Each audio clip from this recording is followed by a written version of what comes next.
What if kung magkatuluyan nga si Francine Diaz at Seth Fidelino, ano kaya ang magiging itsura ng kanilang anak?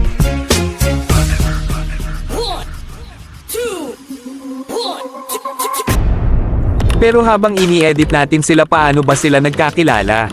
Sina Francine Diaz at Seth Fidelino ay nakilala sa iba't ibang proyekto, ngunit ang kanilang tambalan ay unang sumikat sa teleseryeng Dirty Linan.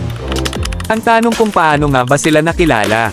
Si Francine Diaz ay unang lumabas sa telebisyon sa edad na 10 at nakilala sa kanyang pagganap bilang Cassandra Cassie Mondragon sa seryeng Cadenang Ginto. Si Seth Fidelino naman ay sumali siya sa Pinoy Big Brother 8 noong 2018 at pagkatapos ay lumabas sa iba't ibang teleserye, kabilang ang Cadenang Ginto.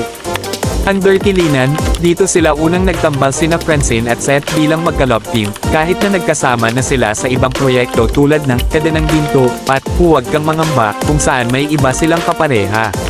Kaya bagamat pareho silang nagkaroon ng mga naunang proyekto, ang Dirty Line ang nagbigay daan para sa kanilang tambalan bilang Francette upang mas lalo silang makilala. Hindi pa natin alam kung ano talaga ang relasyon ni Francine Diaz at Seth Fidelino sa totoong buhay.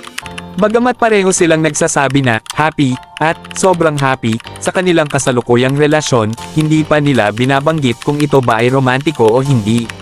Pareho silang nagsasabi na huwag nating madaliin at hayaan ang tadhana ang magdesisyon. Kahit na sinabi ni Seth na si Francine ay pang-wife material at vice versa, hindi pa rin ito nagiging malinaw kung mayroon silang romantic relationship. Ang kanilang relasyon ay parang misteryo pa rin para sa publiko. Pero kung sakaling sila nga ang magkatuluyan, nakakasiguro akong maganda o gwapo ang kalalabasan ng kanilang magiging anak. Disclaimer lang, ang pag-e-edit ko na ito ay pawang kathang isip ko lamang at hindi ito ang eksaktong kalalabasan ng kanilang anak at pawang entertainment lamang ito. Pero kung interesado ka sa ganitong editing at gusto mong magpa-edit, huwag maiyang mag-message at pag-usapan natin yan.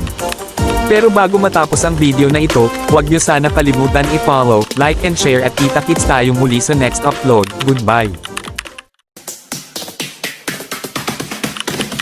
Shawty got that super thing, 100% niggas off the spray. You see there's a